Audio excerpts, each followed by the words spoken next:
Welcome to our second day of the Career Confidence Challenge. We were here together last week. Last week, we were talking about how to build confidence in your career.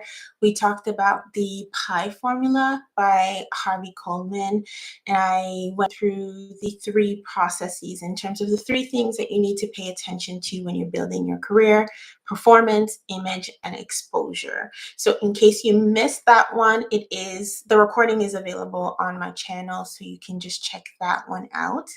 Today, we're going to focus on the two aspects of the formula. So it was three, but we'll focus in more detail on image and exposure, really focusing on image when it comes to building your personal brand to be able to attract career opportunities. So I'd love for you to introduce yourself. Let me know where you're joining from, your name, and let's get started. In terms of talking about personal brand, it's important that we firstly understand what a personal brand is. A personal brand is a perception. It's an impression that you create based on your experience, your expertise, your actions, your achievements.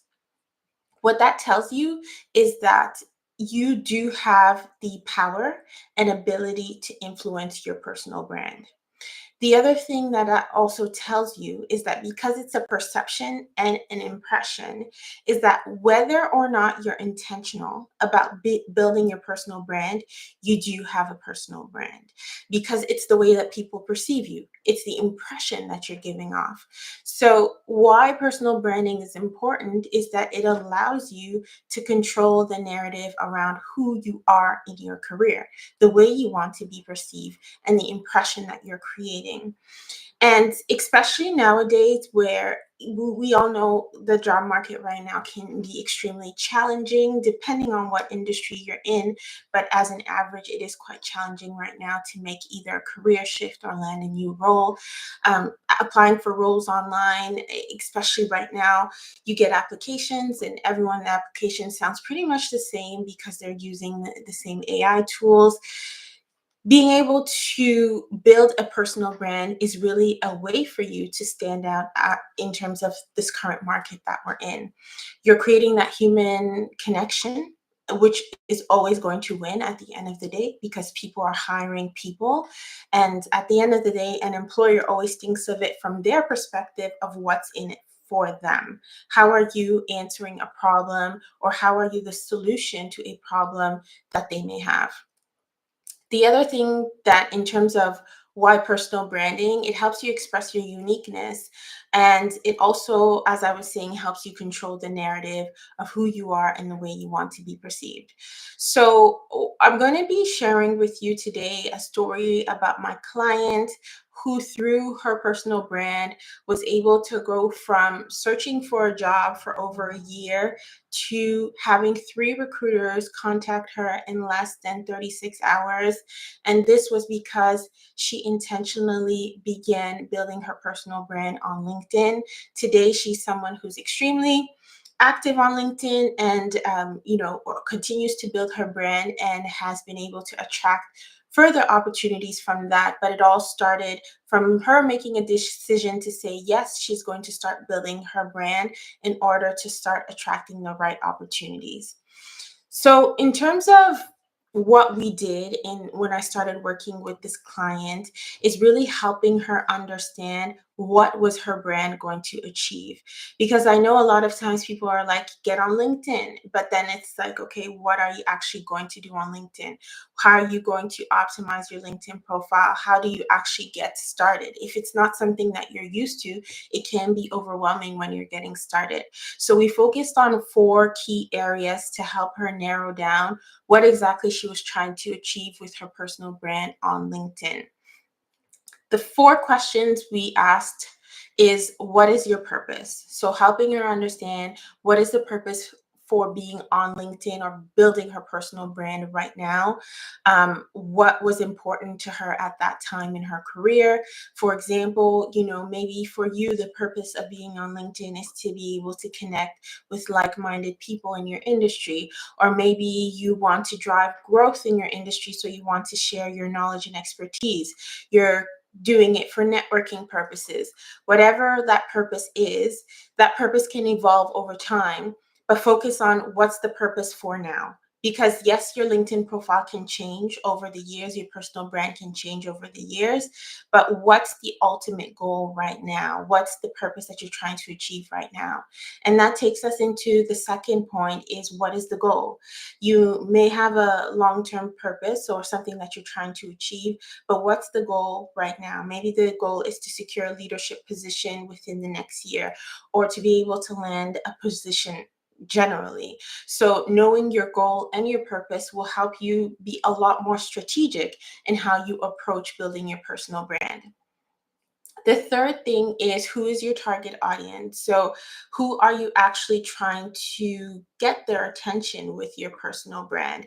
If you're building a brand, as much as it is for you, it's also for whoever's attention you're trying to get. So this, like if what I was telling you in terms of employers, when they're looking to hire a candidate, it's always from the perspective of what's in it for them.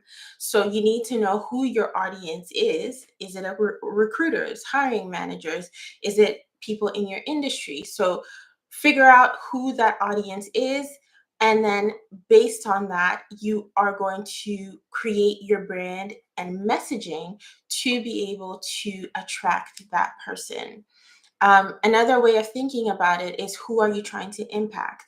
Because at the end of the day, when you're building your personal brand, ultimately it's to help other people. Even in getting a job, you are a solution to a problem that the company has. You're going to be able to bring value to them. You're going to be able to impact the organization. So another way of thinking of it, instead of maybe who's your target audience that's very, marketing heavy, you can think of it as, who am I trying to impact? And then the last thing to think about when it comes to building your personal brand is what sets you apart.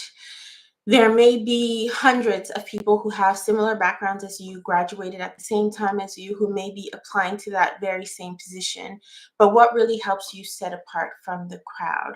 And that does take some time in terms of you being able to reflect, assess your career stories, your career successes, your achievements, and really understand what are those strengths that you bring to the table, and how can you leverage them to be able to position yourself in the marketplace. So those are some of the questions that you want to ask yourself when you are building your personal brand.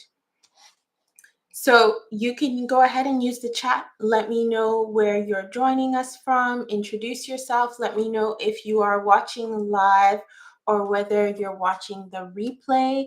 And we're going to talk now about 5 ways to build your personal brand, to open doors to opportunities. So what I just covered now is what you need to know in terms of you're getting started with building your personal brand. Now we'll talk about the actual details of how do you build your personal brand. So the first thing is clarity. It needs to be clear. And that's why I took you through those 4 questions, because those 4 questions are going to help you get the clarity that you're looking for in terms of building your personal brand.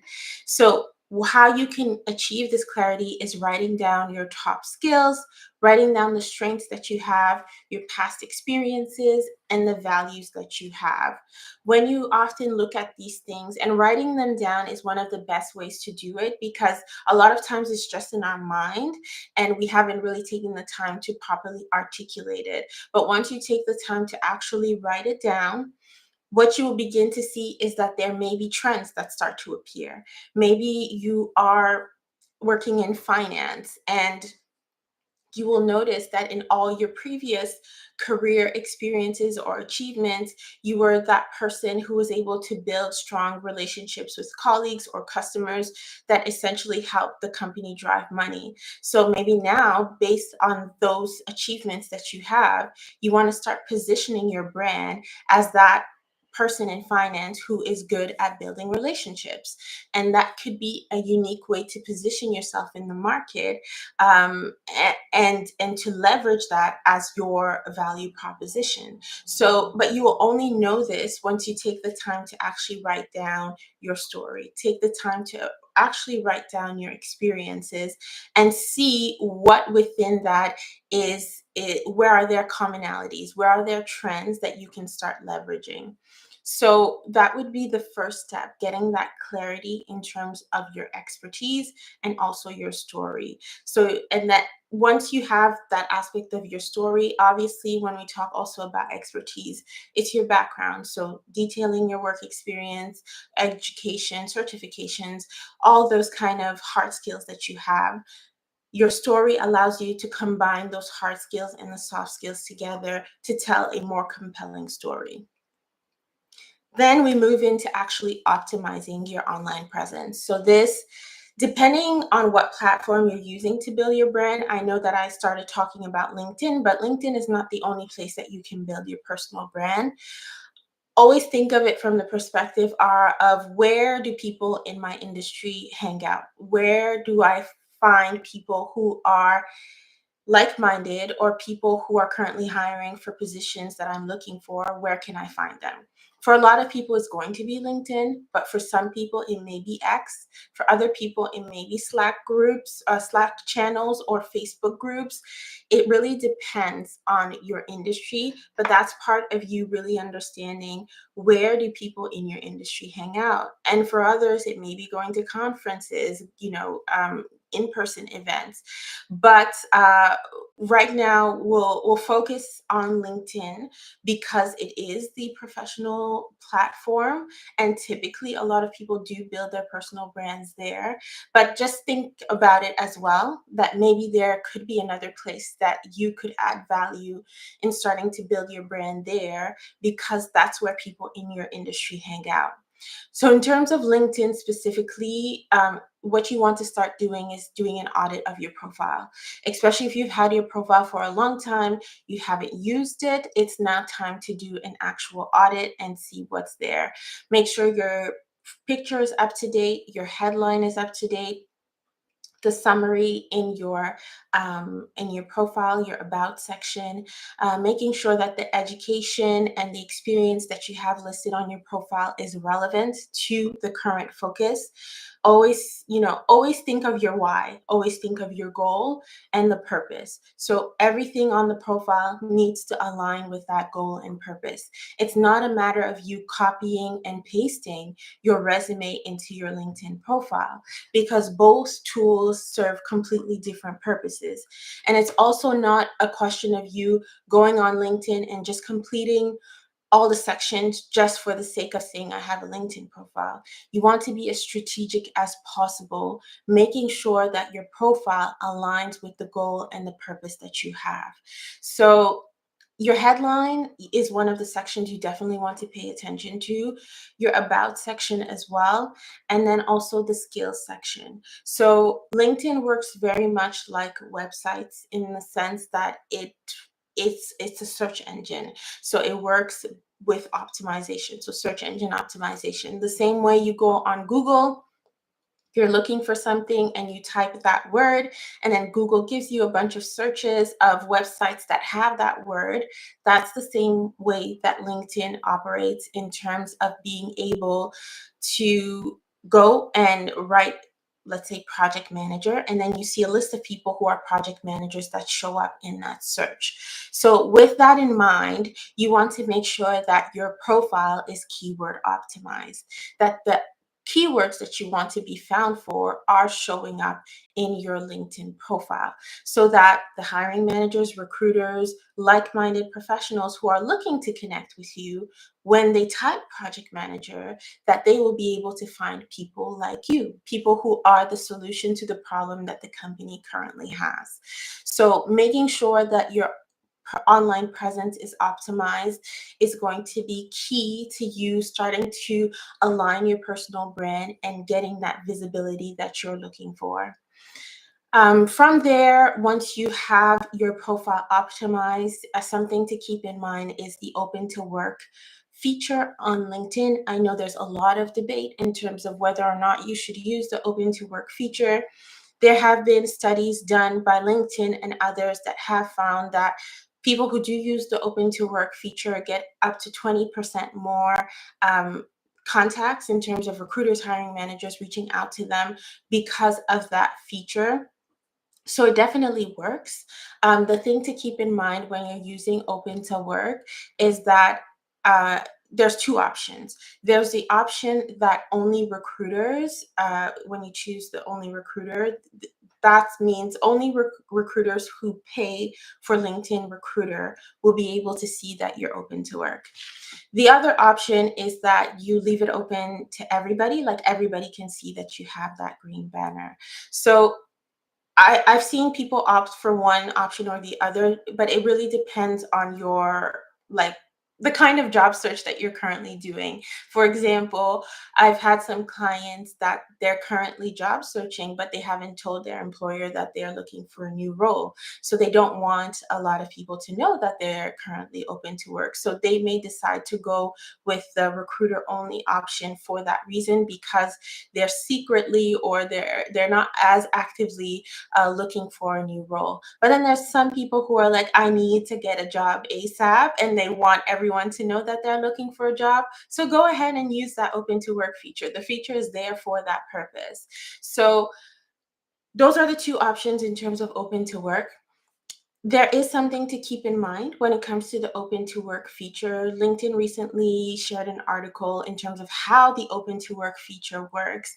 And one of the things that recruiters look at in their searches when they're using the open to work feature is recency. So how recent has it been since you turned on the open to work feature? So if you're one of those people who turned it on during the pandemic, because that was the time that the feature came out and that's when people were using it, and you've never checked to change it or to update your open to work feature, you may have it on, but you may not show up in recent searches as someone who's currently looking for a new role. So what that tells you is that when you're using the open to work feature, you need to make sure that it is turned on recently. So if you've had it on for a while, maybe what you want to do is turn it off and turn it back on, so that you are showing up in the most recent searches when hiring managers and recruiters are using that feature to contact and find candidates. So those are some of the things to keep in mind when it comes to building your online presence for your personal brand. From there, my client that I was talking about, something that really helped her to stand out on LinkedIn is she did a really simple post that was just an introduction post. So creating content and sharing valuable content on LinkedIn is obviously one of the main ways that you can build your personal brand. But an important consideration when it comes to building your personal brand is how much time can you actually devote to this?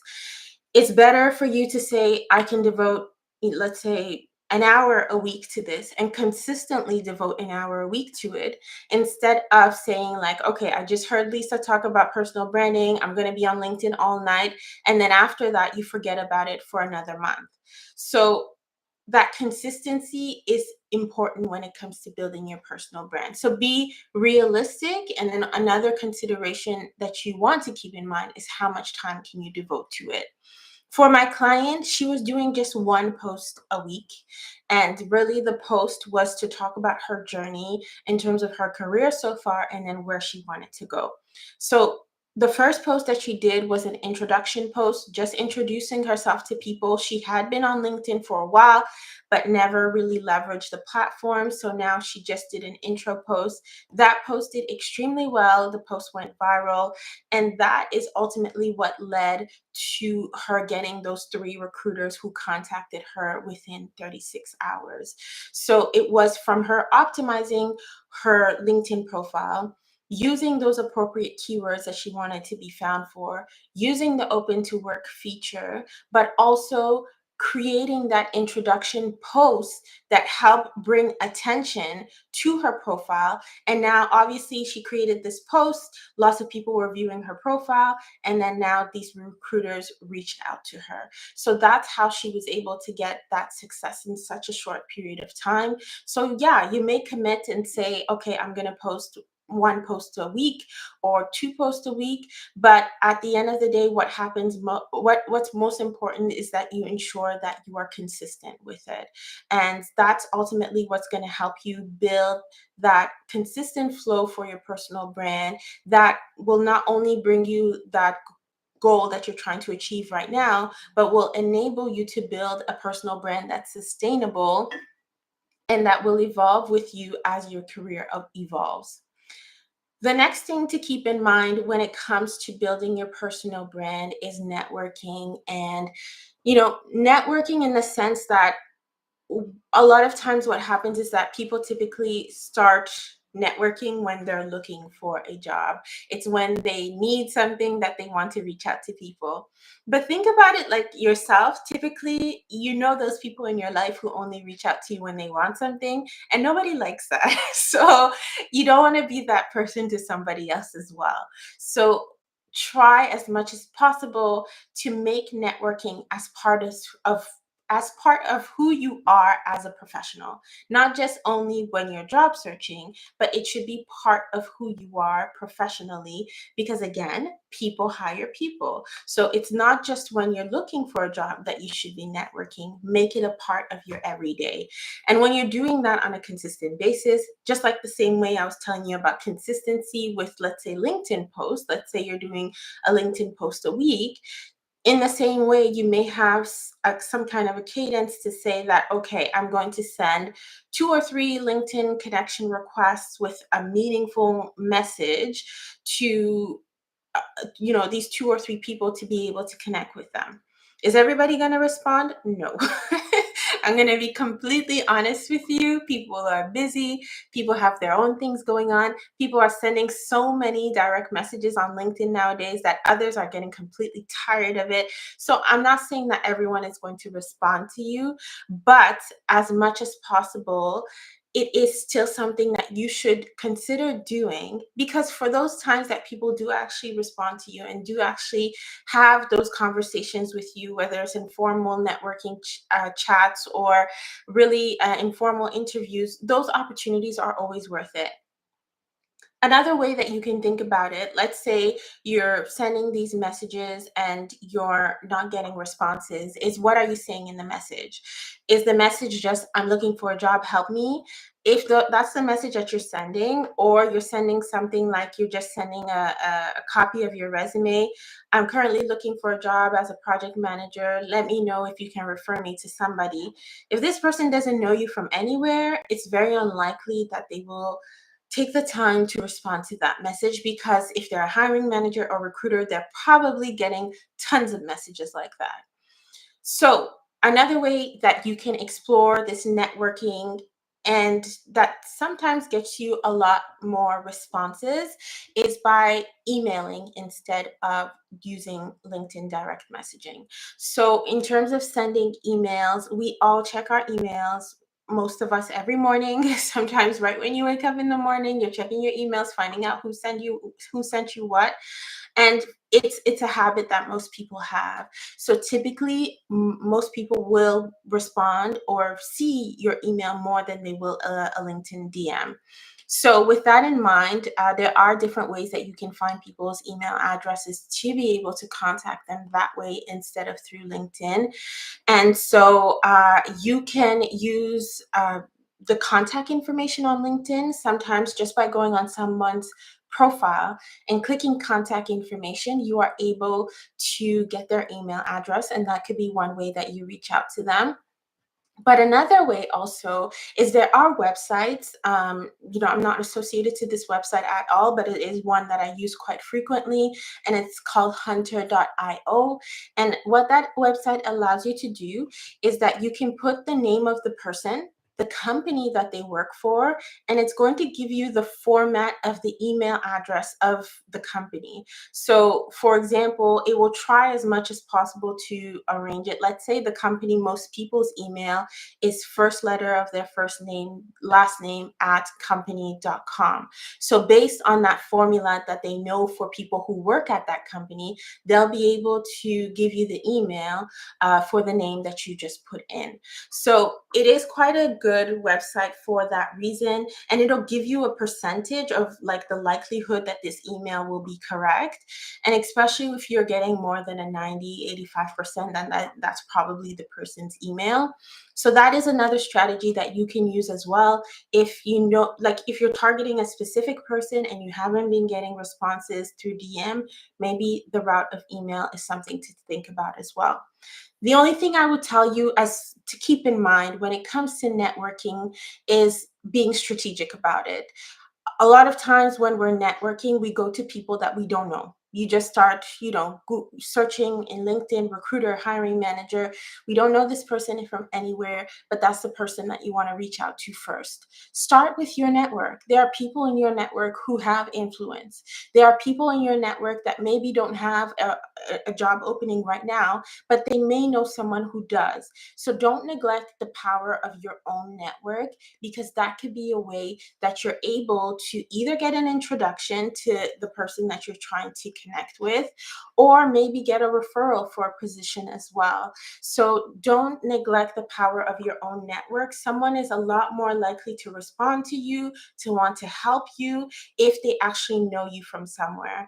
And so don't neglect the power of your own network, because that can truly help you when it comes to building your personal brand.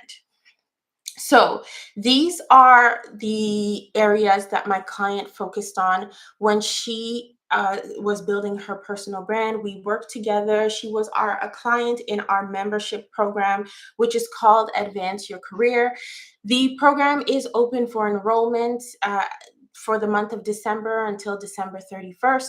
And it's a monthly program where we get together as professionals and help each other achieve a specific goal, whether it's a career change that you're trying to make, land a role, or land a promotion. The idea is that we're focusing on supporting introverts to achieve the goals that they want to achieve in their career.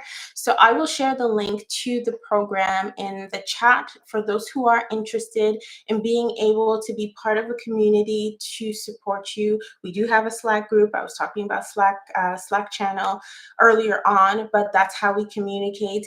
And there are pre-recorded lessons that people can follow, from how to create your resume, how to create your LinkedIn profile, how to prepare for an interview. So all those modules are there and available on demand. But then we meet together every 2 weeks to be able to help people achieve their goals. And the last thing that this client did that really helped her is that she made her personal brand not just about work. I know that that's where, especially introverts that I work with and advance your career, they're always like, I don't want to share my personal business on LinkedIn. Like, already the fact that they're building a personal brand is a lot to ask for. Now you want me to talk about stuff that's not work related. So it's not that you need to share your whole life on LinkedIn, but be real. Talk about those things that are going on in your life, whether it's your hobbies, whether it's personal achievements, the ups and downs that you go through that make people know that, hey, this person is real. Especially right now, with so much going, so much content that we're seeing on LinkedIn that's AI generated, automated messages and different things like that. You bringing that human side of who you are to building your personal brand can really help you stand out from the crowd.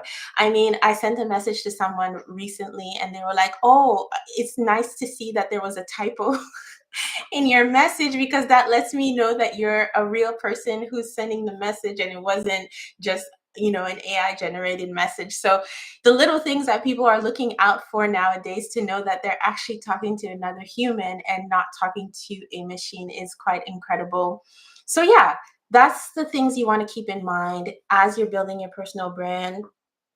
A new year starting quite soon, and January, as you may know or may not know, is one of the times that it's the busiest in terms of hiring, because it's what we call the January surge, where a lot of companies are getting new fresh budget and they're bringing new talent in. So take advantage of that to be able to make sure that you're ready for the openings that are going to come in the new year, that your brand is aligned, your LinkedIn profile is updated, that it aligns with your ultimate goal and your purpose, that you are networking strategically, connecting with people you know, and also, seeing who else that you want to connect with that you may not know, and then making sure that you're sharing a human side of your personal brand. So I'll stay on for a minute or two to see if there's any questions. If not, that was it for today. We are back. No, that's actually not it for today. Sorry. We're doing a challenge, right? It's the Career Confidence Challenge. And there's a couple of things that I'm sharing with you in terms of what could be like practical steps that you can take today to build your personal brand. So I'm going to drop those in the chat so you can see what potentially you could start with. There's 5 things here. My message is too long. Okay, I'm going to read them. Write down your top 3 career achievements and share it in a post on LinkedIn. Update your LinkedIn headline to reflect your expertise or your goals. Reach out to one person in your field with a thoughtful comment or message. Audit your social media platforms to ensure consistency in your messaging, or draft your elevator pitch and practice it. So those are the 5 things that I'm suggesting to you that you can take as a first step in building your personal brand. And I'm going to be sharing those with you so you have access to that. And yeah, the challenge continues. We're going to be back next week live on Monday at the same time, 5:30 p.m. Eastern. Next time, I'm talking about taking control of your career when it comes to not underselling the value that you have to offer. So I will see you next Monday at the same time, and have a lovely evening. We'll talk soon. Bye.